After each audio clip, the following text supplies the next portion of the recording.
Good evening, ladies and gentlemen. Welcome to the second of the Our Changing World lecture series. It's lovely again to see a very full auditorium. It's my great pleasure tonight to welcome Michelle Brown, who is a member of this university, and she is head of the Sustainability and Social Responsibility program here. And an enormous organization like ours, that's a considerable task. She was educated in Bishop University, Quebec, Leeds University in the UK, and Hong Kong University. And after university life, she became very involved in international development and social responsibility issues and sustainability. She has lived in the Far East, living in Vietnam and in China and in Hong Kong, and has worked on projects in places like Laos, Cambodia, Thailand, and Sub-Saharan Africa. She's acted as an advisor to many very large corporations about social responsibility and social impact, and has acted as a consultant to many non-governmental organizations who make it their business to act for the people and for the planet.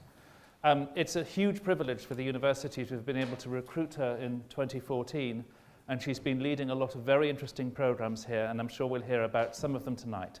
So I'll be quiet and sit down now and welcome Michelle to the stage.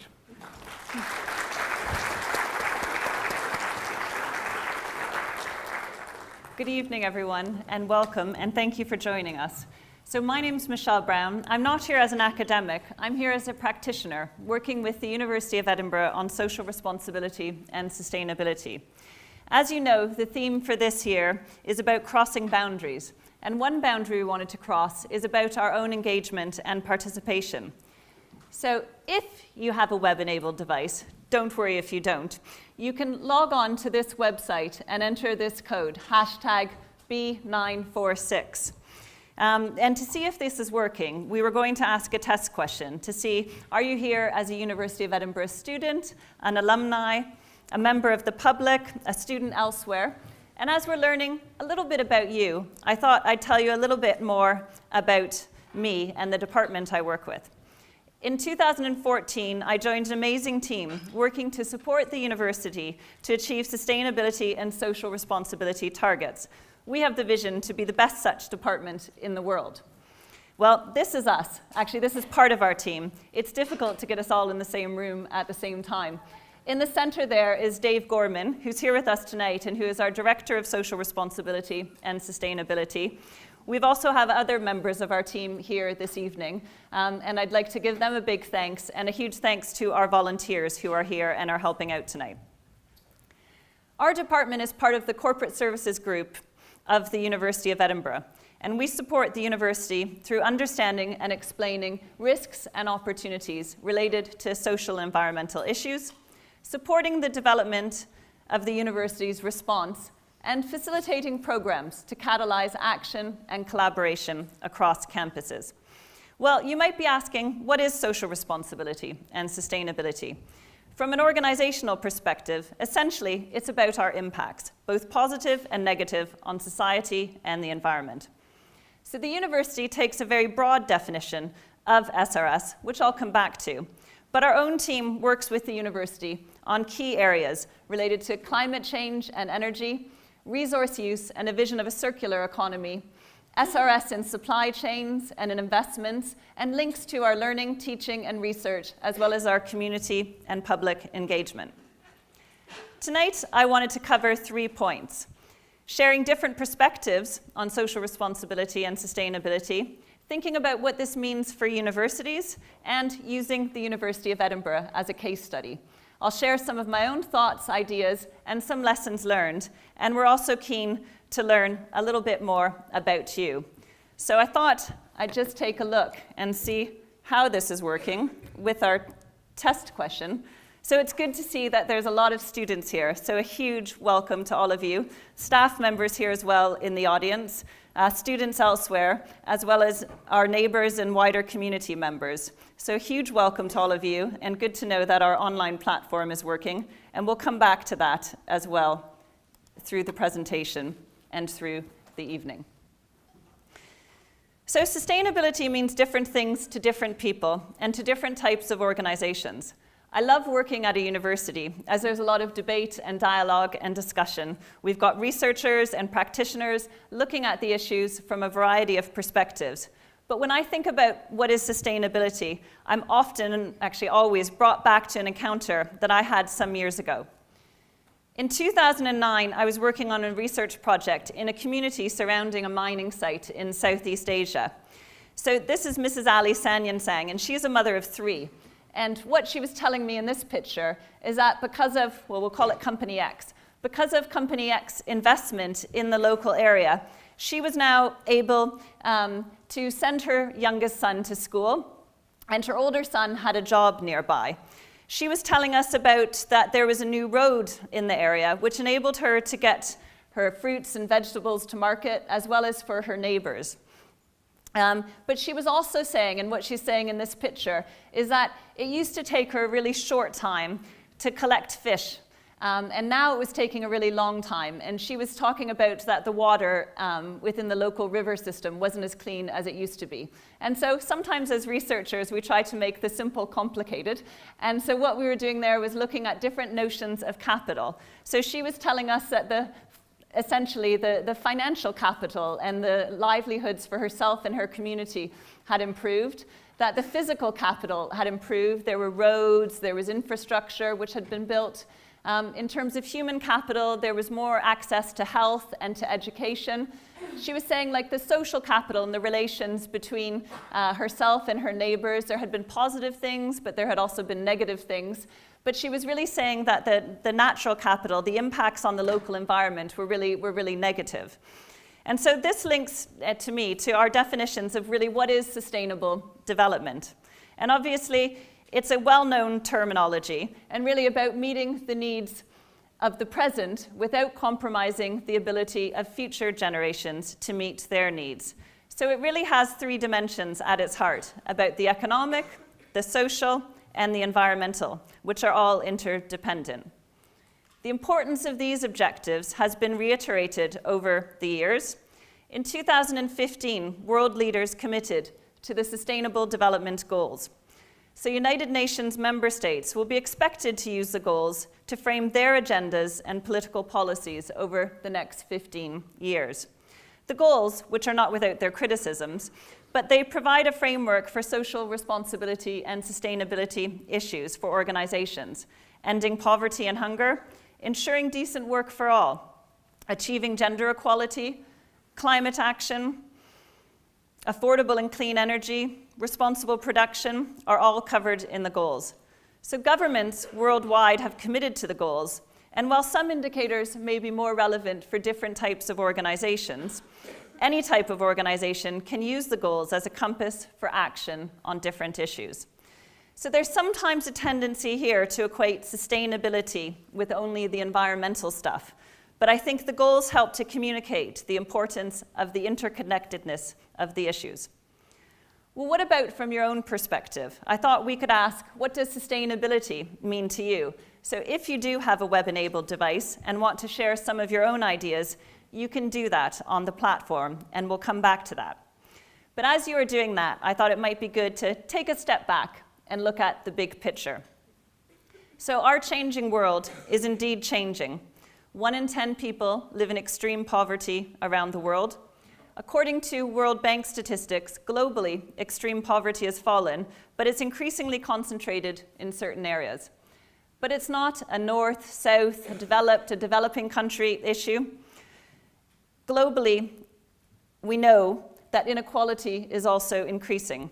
I'm a big fan of the work that Oxfam does, and their research on inequality highlighted that the top 85 richest people in the world have wealth equivalent to the 3.5 billion poorest.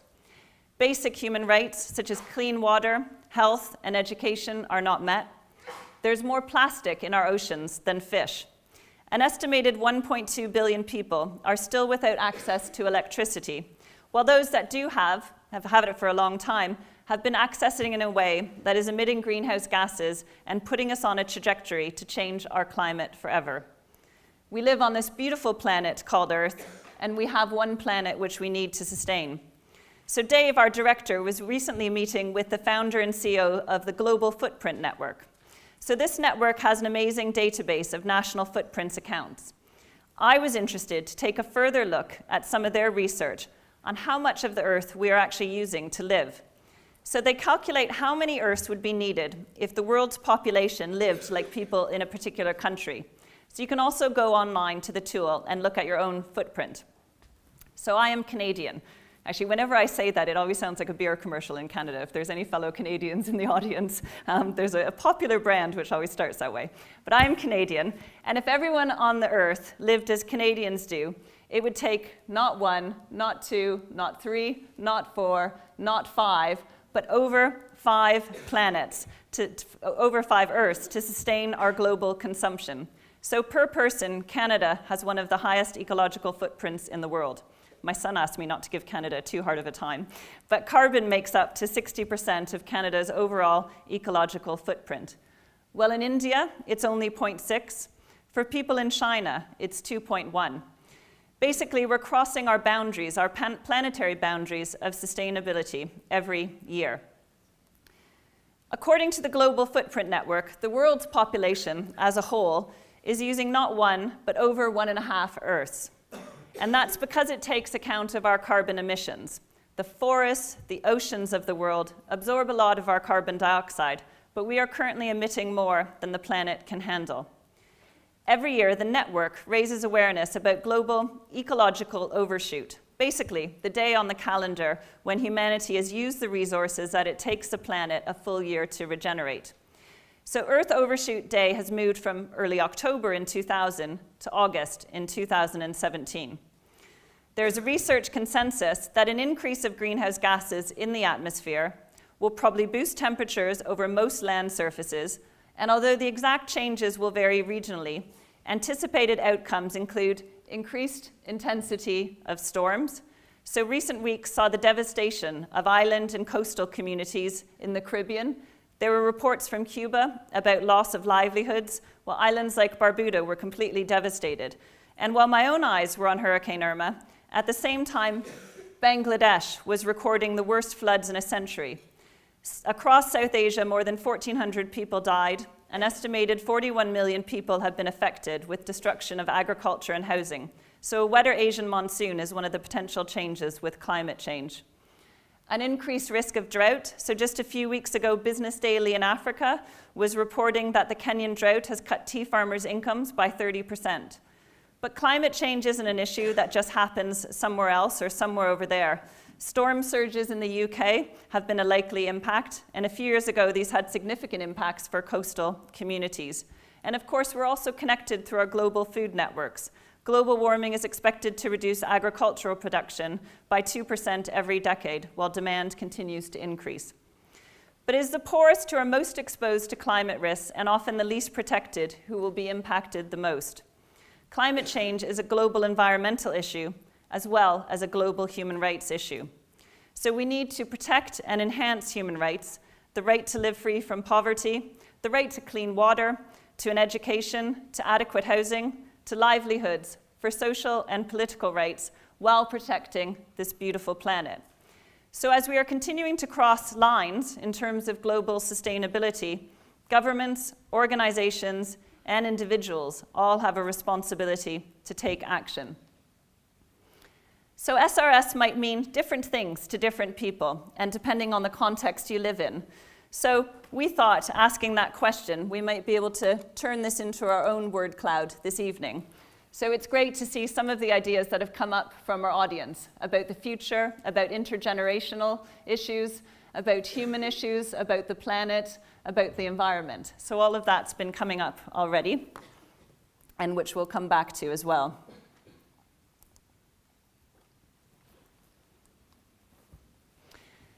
So sustainability and social responsibility might mean different things to different organizations and to different contexts. What might an organization look at or prioritize if it's thinking about sustainability? The responsibilities of organizations towards their stakeholders have legal, moral, social, economic, and ethical implications, and have long been debated and have long roots in different cultures and societies. For the private sector, questions around corporate social responsibility have sought to get to the heart of what a business is for and what contribution to society it makes. Some years ago, academics, governments, civil society organizations came together through the convening power of the International Standards Organization to look to come up with a definition and guidance applicable to all types of organizations. So they recognized that the essential characteristics of social responsibility is about the willingness of an organization to incorporate social and environmental considerations in its decision-making and be accountable for its impacts on society and the environment. So for me, social responsibility has the organization at its focus and concerns an organization's responsibilities to society and to the environment. So if we think about maybe different companies that we know, what would sustainability and social responsibility mean if you were an airline, a tobacco company, a construction company, an oil and gas company, or a large drinks company known for a high-sugar drink sold in cans and bottles? My colleagues have told me I'm not allowed to mention specific company names. But for these companies, which issues would they prioritize? Why would they be integrating social responsibility and sustainability? Is it about doing the right thing? Is it about reputation and trust? Or about long-term competitive advantage, as well as security and survival? We can think about perspectives from different organizations, but for tonight, I wanted to ask, what would it mean for a university?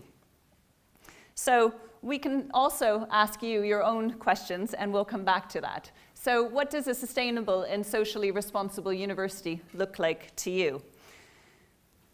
The University of Edinburgh has a long history with sustainability and social responsibility at the heart of that vision. In 2016, the university set out its vision about delivering impact for society.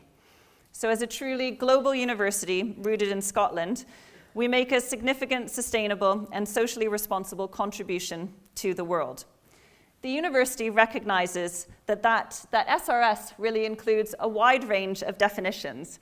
We have a SRS committee here at the university where people are looking across those different topics, be it around climate change and sustainable estates, sustainable procurement, fair trade and supply chains, about responsible investments, about how SRS is linked into learning and teaching, about issues around equality, diversity, and fair employment, about access to education and widening participation, as well as community engagement and public engagement. However, I think it's important to emphasize that in my department and as a practitioner, we're focusing on a few specific issues, which I'm going to tell you a little bit more about as well. When I think about social responsibility and sustainability in the context of a university, this is a little bit of my own mind map, and I do apologize if it's small from the background. But I really think that students are at the heart of that. We have over 30,000 students here at the University of Edinburgh, and how is social responsibility and sustainability brought to life for students? That's clearly one of our biggest impacts in terms of a university and on the world. Our students are the doctors, nurses, vets, teachers, academics, social workers, engineers, and entrepreneurs of the future, and through their training and research contribute directly to the communities that we're a part of. So how do students have the opportunity to explore these issues in their curriculum? Obviously, our research impacts at the University of Edinburgh is a hugely significant positive impact, whether this links to energy challenges and climate change, global medical and veterinary science breakthroughs, dealing with issues and addressing issues around global hunger and poverty. I'm sure you would be able to use the lens of the Sustainable Development Goals and connect the research of most of our academics to different goals, but mapping that may be a very daunting task. But we are a large organization. We have over 500 buildings spread across our campuses, and we're a community of staff and students. We spend a lot. We procure goods and services that touch on supply chains and communities across the world. And we also have our own investments, which can impact positively and negatively. So I see this as a ripple effect. So sustainability doesn't just stop at our own front doors, but through the impacts that we have around the world. How do we create a positive impact and add value in everything that we do? If the biggest impact that the university has is through the lives that are touched here, then how does social responsibility and sustainability come to life? What opportunities do students have to take courses linked to sustainability within their own courses? Again, it could probably be said that the majority of studies here connect in some way to the Sustainable Development Goals. In 2013, the Institute for Academic Development carried out a baseline review of how SRS is integrated in learning and teaching. Olga Bloman, who carried out the research, identified over 500 courses in 2 of our colleges. There's a lot of opportunities for learning around the university, and while these might not always be tagged with sustainability or social responsibility, I think you could look at any school across the university and connect the learning that takes place in some ways to the SDGs. So there are also specific courses. Our Changing World, which is linked to these public lectures, is an undergraduate course where over 100 students come together to research topics in depth and participate in facilitated group discussions. The university launched a new course in sustainability and social responsibility, which was developed by Geosciences and our School of Education and is open to students from across disciplines. In addition to integration within courses, what are the other opportunities for alongside the curriculum, or co-curricular activities, as some would call that? Our business school has a Make Your Mark initiative where students work in teams to develop business ideas that tackle inequalities and transform local communities. Sometimes in my own department, we have the opportunity to link with learning. In April last year, we had students from the University of Porto in Portugal, as well as Kaunas University of Technology in Lithuania, who visited the University of Edinburgh and worked alongside Edinburgh students to explore what SRS means for a university. So their findings were very interesting in themselves, but they're also helping to build a credit-bearing course where the audit work of the students and their own reflections on practice can be counted for credit. So this is with the National Union of Students and 3 universities, as well as student societies. In universities, as well as other large organizations, there can sometimes be silos across disciplines, across professional services and academia, across students and staff, and those need to be transcended for addressing our sustainability challenges. In relation to the university's academic work, the Global Academies really has crossing boundaries at its heart. So whether this is the Global Environment and Society Academy, the Global Academy of Agriculture and Food Security, the Global Health Academy, the Global Development Academy, or the Global Justice Academy, it's really about bringing academics from across different issues to look at global challenges. I think it's also important to point out the work of the Edinburgh Centre for Carbon Innovation in this area. So sustainability and climate change are the greatest challenges of our time, and addressing and dealing with issues requires cross-work, collaboration, research, innovation, and partnership. And universities are places and spaces where boundaries can be transcended. Last year, the University of Edinburgh published its climate strategy with a 0 by 2040 vision. So our carbon emissions as a university are significant. We're a large organization, and we need to take action to mitigate this. Our whole institution approach means that we need to harness the expertise and the skills at the university and bring it together to achieve the targets and longer-term vision. It includes issues around energy and our use of energy, as well as our own investments. So the University of Edinburgh has set absolute and relative targets to 2025, which have clearer pathways, so bringing our carbon emissions, despite growth, back to a 2007 and 8 baseline year, and being more efficient to bring our carbon per million pounds of turnover also reduced by half from a 7 and 8 baseline year. And a longer-term target to 2040, where we're currently working on the pathways. The energy used to provide heat and electricity on our large campuses is about 80% of our overall carbon footprint. Hence, identifying ways to lower the carbon impact of our energy is critically important, and the university has taken this seriously over many years. Since 2003, we've invested significantly in combined heat and power centers, creating an efficient network of low-carbon power generation, which now provides the majority of our energy needs. So Estates is working to improve integration of energy efficiency as part of our business as usual, both in our operations and our developments. across the university, there's a network of energy coordinators who are real sustainability champions. And we have a short-term 10% energy savings target over 2 years, and we've identified about 65% of that. And if you're a staff or a student and you have an idea that works, you can apply to a sustainable campus fund. So progress is being made, but we have a lot of work still to do. And of course, we recognize it can't be energy as usual. The university has integrated renewables into some places and is taking a deep and concerted look at a longer-term renewable strategy. So Scotland is already leading the way in renewable energy, so we benefit by being part of that, and indeed our Edinburgh researchers are contributing towards that. Our laboratories produce some of the university's most important and prestigious research, so they're also intensive users of energy, as well as other resources. Our labs have a key role to play in our energy reduction and behavior change aspects of our pathways to 2025 and beyond.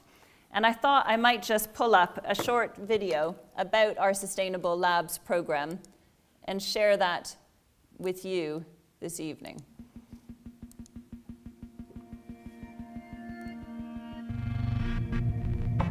University of Edinburgh is a world-leading research-intensive organisation, and it has over 1,000 laboratories. These laboratories look into everything from medical breakthroughs to new technologies, new materials, and climate science. Laboratories can use 3 to 5 times more energy and resources than other areas of universities, and as such we need to take action in laboratories in order to make any kind of change. Sustainability in labs can mean a wide range of things. It can be small changes, such as remembering to switch equipment off at the end of the day and segregating waste, or it can be a whole-scale reimagining of how we teach and research science. It's a combination of these large and small changes which will lead us to the goals that we have relating to sustainable laboratories which deliver research which has a positive benefit for the world. As biologists, the students and staff in this school have a deep passion for the natural world, and it's that passion that underlies our desire not to waste energy.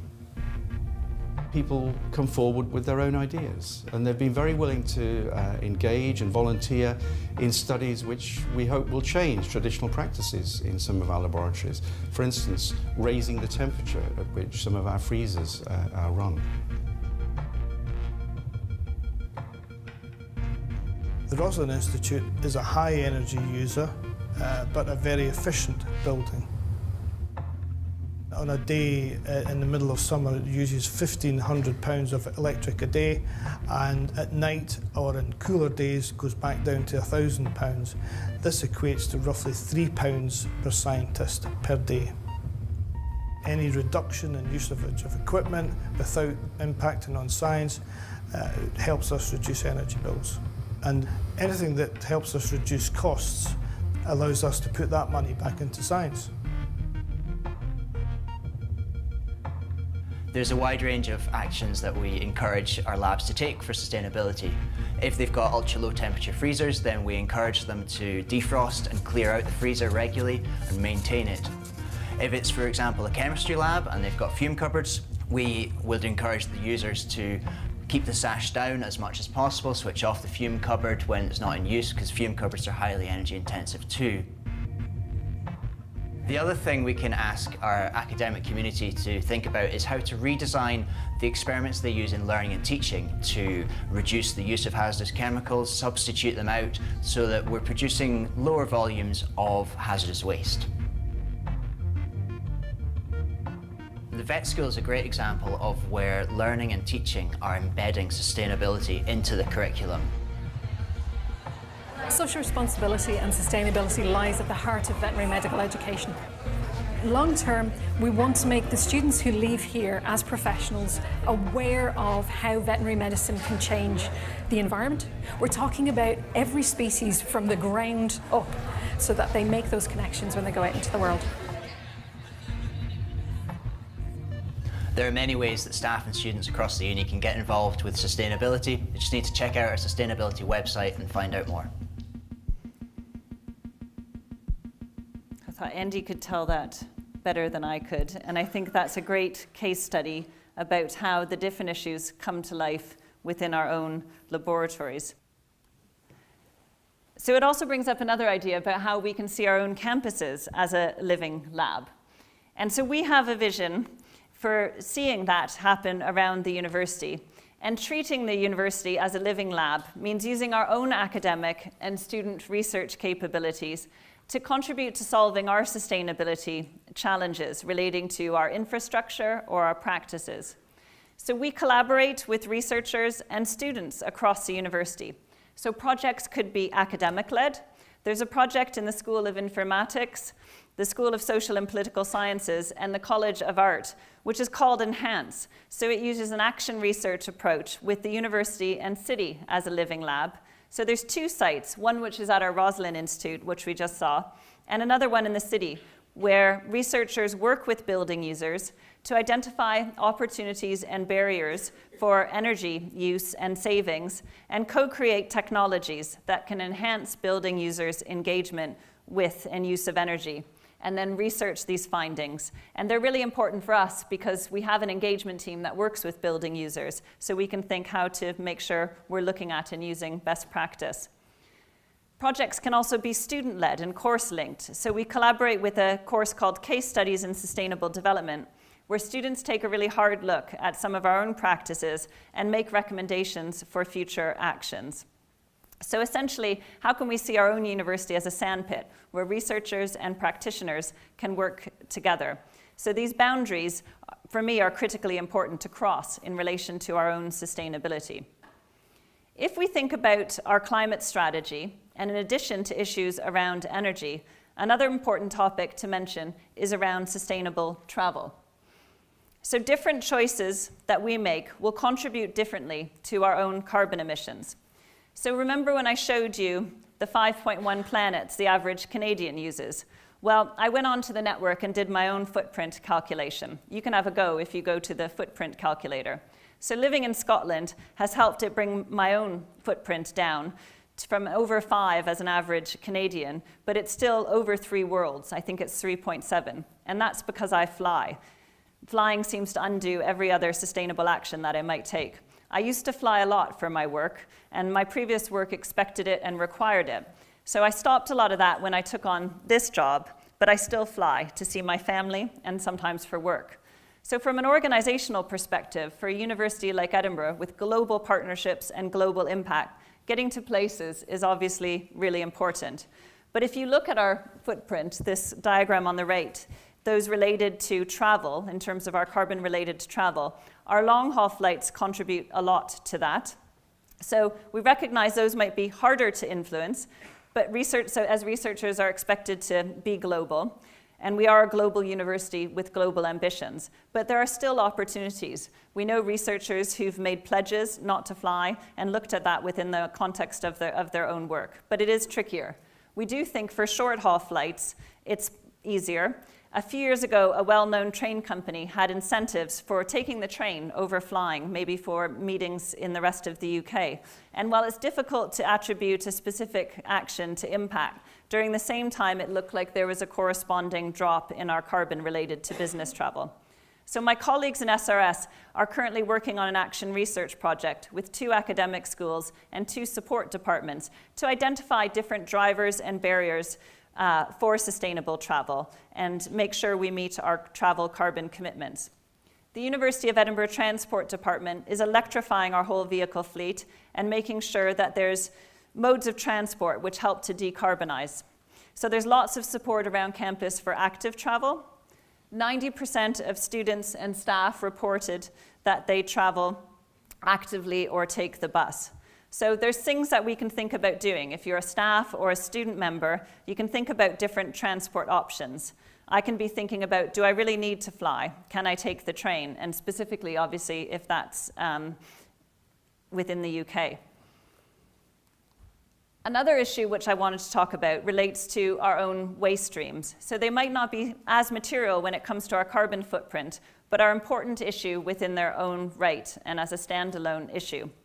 But there are a few tricky issues which I think we need your help with. So around 2.8 million cups end up in the bin at the university, and most of these are coffee cups. About a fifth of our waste stream is estimated to be from plastic. So from one location, our central library, in 1 year, there's an estimated 25,000 plastic bottles. So when we looked at that, we realized that would cross the Forth Bridge twice in terms of plastic bottles from one location. So I think there are some simple things that we all can do. It could be as easy as using a reusable cup, a keep cup. But also we could be thinking about reuse. We could be thinking about whether we actually need to buy something, or there could be something that is already out there. So at the University of Edinburgh, we have a waste and reuse portal where staff can log on and see if there's a piece of kit that someone else is not using anymore, and they can use it instead of buying a new one. About 1.5 years ago, we piloted a PC reuse project, which has enabled PCs to be reused internally. So maybe I need a new desktop, but I don't actually need a new one, so I could use somebody else's. Those that aren't reused internally are, via the Remakery on Leith Walk, available for community members to buy at a reduced cost, which is also supporting the wider community. But if we think back to, at least in the idea of what sustainability means in the context of a university, we can think about our own ripple effects. How do the things that we buy impact on lives and livelihoods around the world? So this is a picture of children working on a cocoa plantation in West Africa. So as a huge chocolate fan, how does the chocolate I buy contribute positively or negatively to lives elsewhere? How is climate change affecting the viability of cocoa plantations around the world? The university has a long commitment to fair trade and to taking this further, thinking about the integration of the ethical, the social, and the environmental considerations within the things that we buy. Social responsibility and sustainability in supply chains came to light in the headlines a few years ago when in 2013, over 1,300 people were killed in the Rana Plaza collapse in Bangladesh. So this was despite years of corporate social responsibility efforts, and we're still seeing disasters like this. So this was a horrendous tragedy, and the loss of life was absolutely devastating. But every day around the world, there are poor to horrendous working conditions which are experienced. What does this have to do with us or with our organizations? So essentially, it's about recognizing our responsibility in relation to the impacts of the things that we buy and the conditions under which they are made. And for me, that's a key part of sustainability. So also up here is a picture of a factory and factory workers in Vietnam, which is a country I lived in and worked in for many years. It's where a lot of the clothes and the shoes, and increasingly as well as electronic components, will be made. How do the choices that we make and the questions we ask to companies help to impact conditions elsewhere? So the university is a founding member of Electronics Watch, looking to understand and influence working practices in countries in relation to electronic supply chains. And this links further into supply chains through the minerals used in devices and links to our own conflict minerals policy. So some people might think that the problem is too big, and therefore, what can I do? And I remember back to a few years ago when I was speaking to a colleague in procurement about computers. So obviously the university buys a lot of computers, and we have leverage as an organization. But they were also reminding me that as a community of over 30,000 students and over 10,000 staff, we also buy a lot individually, and we can and need to use our own leverage in that area as well. If you opened up the papers in recent weeks, or opened up the news, I'm not sure if anybody actually opens up a newspaper anymore, you may have read the headlines about modern slavery in the UK and globally. Well, you might be thinking, what does that have to do with sustainability? So we have responsibilities in relation to human rights, both on our own campuses, but we also need to think about a wider sphere where we may have an impact or be able to influence potential impacts elsewhere. Modern slavery is another issue where the university is taking a whole institution approach. So modern slavery encompasses things like human trafficking, slavery, servitude, forced and bonded labor, and the worst forms of child labor. It affects people almost everywhere, including in the UK. The International Labour Organization estimates that there are around 21 million people in forced labor across the world. According to the Global Slavery Index, there are over 45 million modern slaves around the world and over 11,000 in the UK. But it's a complex and often hidden issue, and others estimate that there are tens of thousands of modern-day slaves in the UK. In 2015, there was a study of many large corporations, and through that study, they found that nearly 75% of those companies surveyed believed that there was a likelihood of modern slavery occurring at some point within their own supply chains.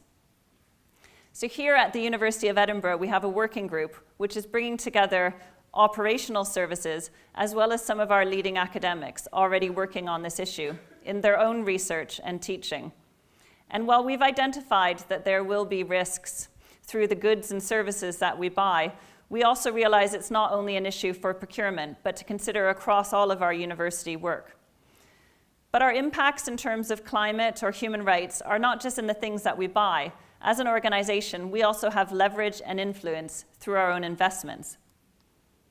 The University of Edinburgh has a socially responsible investment policy since 2003, which was further revised in 2006 and updated in 2016. We're a signatory to the United Nations Principles for Responsible Investment. But what does responsible investment mean? Well, the PRI definition is about integrating the environmental, the social, and the governance factors into our investment decisions to better manage risk and generate sustainable long-term results. So in addition to the broad integration of ESG within our investments, the university has also looked at investments related to specific sectors.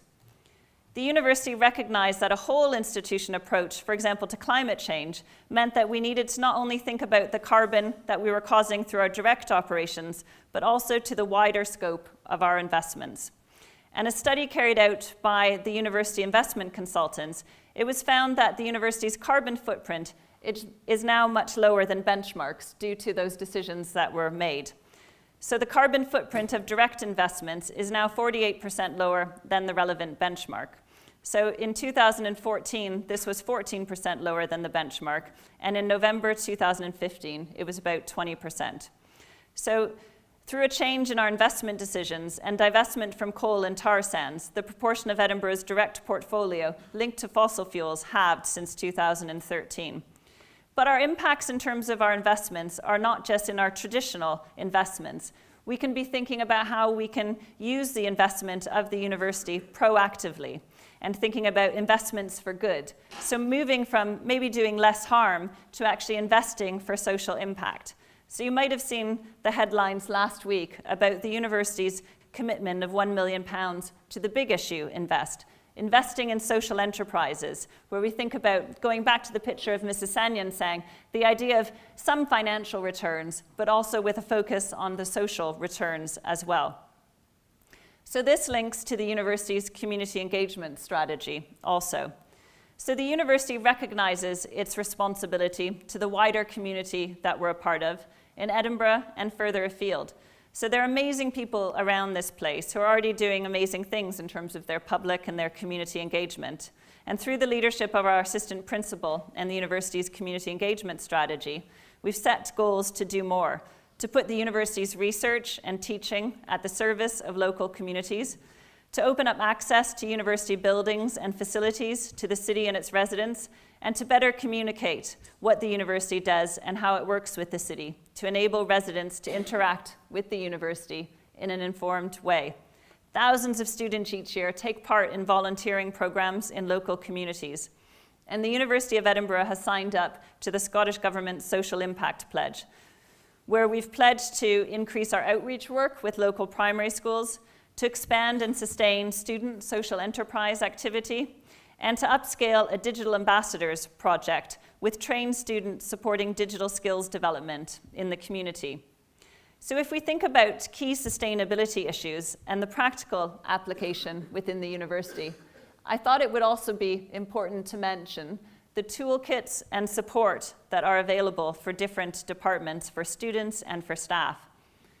The Department for Social Responsibility and Sustainability facilitates a wide range of programs to support action and collaboration. So one of these is the Edinburgh Sustainability Awards program. But actually, for me, it's less about the award and more about the toolkits and roadmaps that people can use to take action. So we heard Andy talking about them within the context of laboratories in the video.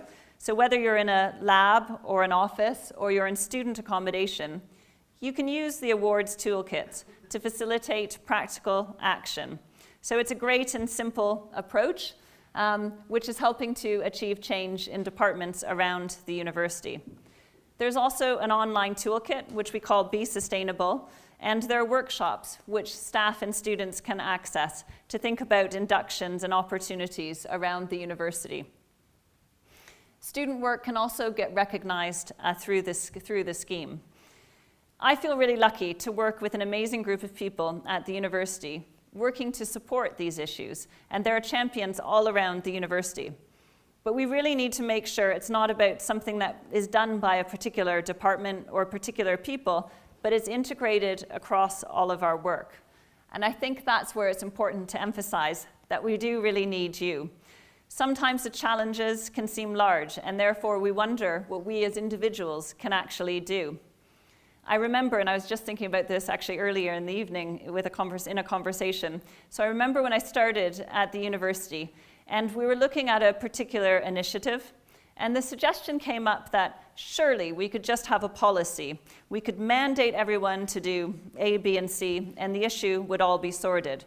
Well, I quickly learned that our large and decentralized organization, it doesn't always work like that. Someone once said that culture eats strategy for breakfast.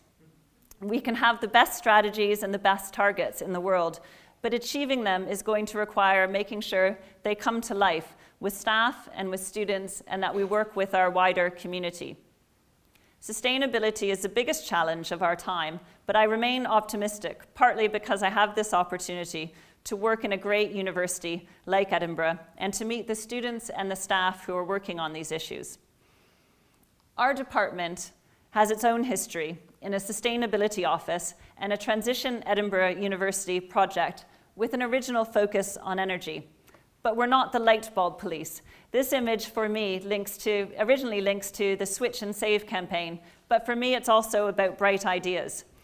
So we need to work to frame sustainability around the positive. It's not all about stop this and don't do this, but we can think about how sustainability can move us into a net positive situation and net positive futures, and be integrated across all our areas of work, linking to our own operational challenges and to the amazing research and learning and teaching that takes place, so that together we can achieve our 0 by 2040 targets and the other priorities which have been set, and also go beyond zero to think that we have a net positive impact as an organization. So whether this is around issues like energy, staff and students can help to identify ways to save energy in their places of study and places of work, and with a bright idea can apply to the Sustainable Campus Fund. So let's think of ways to further connect with the research and learning and teaching that takes place and integrate that with our own energy challenges. Some progress has been made, and we have a lot of work to do and a long way to go still. Whether it's about social responsibility and sustainability in our supply chains, together as a community of staff and students and as a wider community, we do have leverage. We can think about what we buy and the questions that we can ask to the companies that we buy from. We can also think about whether we might need a shiny new thing or where there are opportunities to reuse. We can make use of internal platforms like our Waste and Reuse portal, or linking to supporting community organizations who are looking to build a culture of reuse. So whether it's simple actions, such as using a keep cup, I think I have one with me, such as using a keep cup, they do add up and can make a difference. We need to think about opportunities to link with the wider community and think about opportunities for sustainability within our courses and within our research. I do think that no matter what your discipline is, your area of study, or your profession, whether that's through geosciences or sociology or psychology, economics or business, climate change will impact you. And there are really important contributions that your area of focus will bring to mitigating climate change and adapting to the risks that climate change brings. And going back to our notion of crossing boundaries, and silos for sustainability. We need to collaborate across disciplines, across professions, and build partnerships. Sustainability is the challenge of our time, and how we address this really defines our social responsibility as organizations. The Sustainable Development Goals are not without their critics, but they do provide a framework showing the interconnectedness of all of the issues. So I've attempted through this lecture to think about different perspectives on sustainability and social responsibility. What might this mean in the university context, and thinking about our own university as a case study. We know that our planet has boundaries for sustainability, and we're currently crossing those boundaries. Other boundaries exist, which we create, those silos that we build and we often stay in. I think I may have crossed a boundary here, being here as a non-academic at our Changing World lecture, but universities are places and spaces where those boundaries can be transcended. But this requires partnership, research, innovation, and collaboration, and big thinking and big ideas. I really fundamentally believe that universities can and should be leading the way in many aspects of sustainability. We know that our planet has boundaries, but people have boundless potential. So I do hope that we can work together and to create that culture where the difficult is the possible. And we really look forward to working with all of you.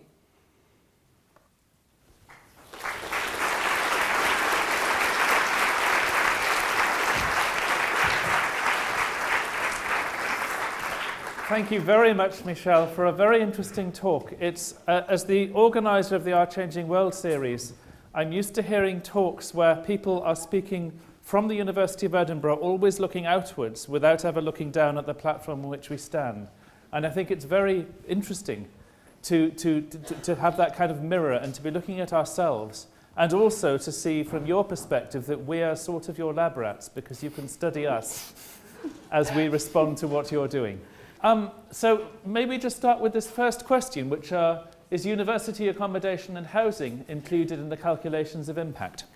So within the university's climate strategy, within university managed accommodation, it is included within our overall carbon footprints and calculations. But for student housing that isn't managed by the University of Edinburgh, that wouldn't be included.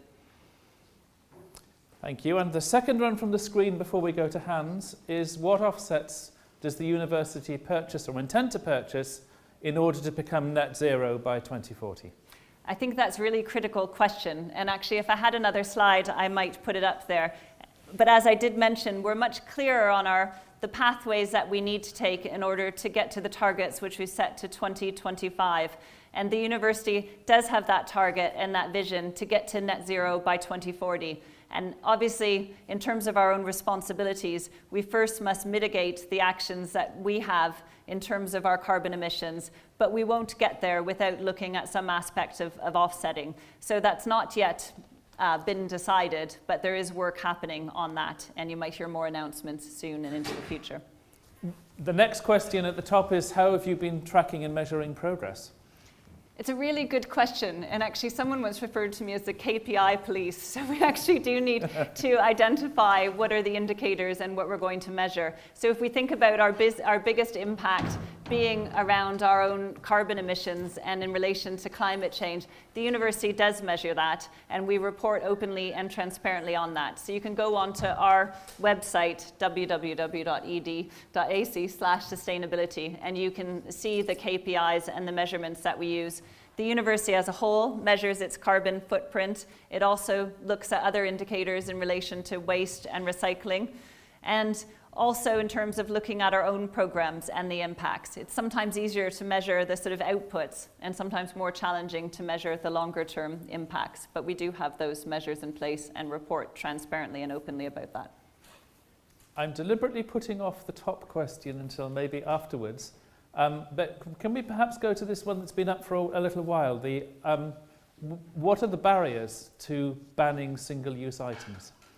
What are the barriers to ban all single-use items across the university? I might go back to my idea about culture eats strategy for breakfast. So I think that even if we had a ban on single-use items, we need to really look to encourage that across the university. So I'm not sure always within our culture as a university, we take the approach to always ban single-use items, but think about how we can encourage reuse. And so if we take the example of coffee cups, you can still buy a disposable coffee cup on campus, but we've encouraged people to look to buy a keep cup and get a discount for using that coffee. That would be an example. Okay, thank you. I think there was a hand going up here. Would you just wait for the microphone for a moment, please? It'll be passed to you. Thank you, sir. 1, 2, 3, wonderful. Michelle, if you had a magic wand and putting the university to one side, you could make a dramatic step change improvement for our planet, what would your wish be? If I had a magic wand that I could make a step change, my own view, and I think it's been reflected elsewhere in the research, is that climate change really is a market failure. Because it's into the long term, we don't always value those decisions in how we might evaluate a business case or an investment. So my own magic wand would be, I think back to Mrs. Sanyansang and the story that she told about the financial capital, the human capital, and the natural capital. And I think we need to recognize the integration of all of that into every decision that we'd make, so that we're not evaluating a decision only on the basis of the financial returns, but also the natural capital as well. And perhaps there are no other hands, and because of time, maybe we'll go to the top question, because I think the top question is in a way the most important of all. But if I can take the liberty of slightly changing it to say, how can students and staff be encouraged to contribute? Because I suppose that's for the culture, that's the ultimate question. So I would equally ask you the exact same thing, but we would want to find any opportunities to engage with you. So from a student's perspective, think about it within your research and your learning and teaching, and also the volunteering activities that you can get involved with. Are there opportunities for you to take a deeper dive into your own research and your own learning opportunities to think about the issues and get involved in a project with the university? So you can take a look at our Living Labs database as well, where we've posed difficult questions that we might be dealing with, and students can pick those up and look at those through their own research and learning and teaching opportunities. And equally for staff, I think we have some great programs around the university. The Edinburgh Sustainability Awards would be one of those, where staff can look at opportunities within their area of work, be it an office or a lab, and work together to help to create that culture. And I do think from a research perspective, to think about ways that we can see the university as a sandpit, to use our own research expertise there. Thank you very much. I think although there are some more questions, there'll be discussion time afterwards. I'm sure Michelle is happy to wait. But because there are people now leaving for various modes of sustainable transport that run to timetables, I think we'll finish the formal section now. Thank you very much for listening and for all of your contributions to the questions. And Michelle, thank you so much for a very interesting. Thank you. Thank you. Pleasure.